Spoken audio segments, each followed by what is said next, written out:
அனைவருக்கும் வணக்கம். என் பெயர் ஸ்ரீதர்ஷினி. நான் 6ஆம் வகுப்பு படிக்கிறேன். ஊராட்சி ஒன்றிய நடுநிலைப்பள்ளி பாரக்கலூர் தாரமங்கலம். திருவள்ளுவரை பற்றி அறியலாமா? நான் இப்பொழுது திருவள்ளுவரை பற்றி ஒரு சிறு பேச்சு கூற வந்துள்ளேன். ஆளும் வேலும் பல்லுக்குருதி, நாளும் இரண்டும் சொல்லுக்குருதி.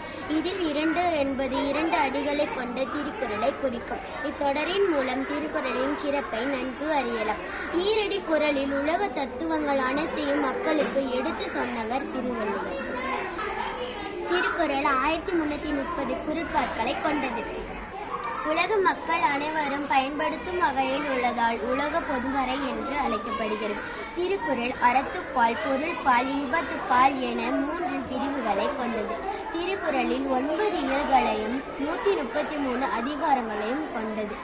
திருக்குறளின் ஆசிரியர் திருவள்ளுவர். இவரை பொய்வில் புலவர், முதல் பாவலர், தெய்வ புலவர் என்று அழைப்பர். தீயினால் சுட்ட புண் உள்ளாரும் ஆறாதே, நாவினால் சுட்டவடு. இத்திருக்குறள் எனக்கு மிகவும் பிடித்த திருக்குறள்.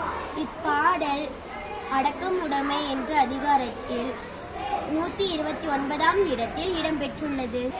இத்திருக்குறளின் பொருள்: நெருப்பினால் சுட்ட தழும்பு, நெருப்பினால் சுட்ட புண் தழும்பு ஏற்படும், உள்ளே புண் ஆறிவிடும். ஆனால் நாவினால் கடிய சொற்கள் கூறி சுட்ட புண் ஒருபோதும் மாறாது.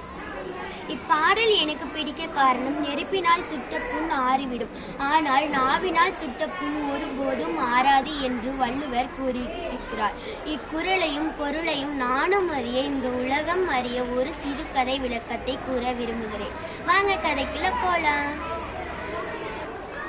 ஒரு ஊர்ல ராம்னு ஒரு பையன் இருந்தானாம். அந்த பையனோட ஃப்ரெண்ட் இருக்கால, நண்பன் கூறியபடியே அவனுக்கு கோபம் வரும் பொழுதெல்லாம் ஒரு மரக்கட்டையில ஆணி அடிக்க தொடங்கினானாம்.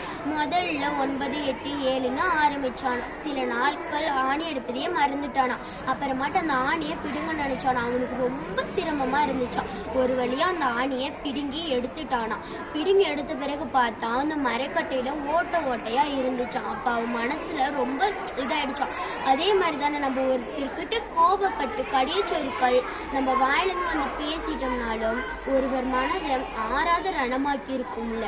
அதனாலதான் அப்போதுல இருந்து அவன் கோபங்கிறதையும் நினைச்சது இல்லையும், அப்புறமாட்டு கடிய சொற்கள் கூறுவதையும் மறந்தானா.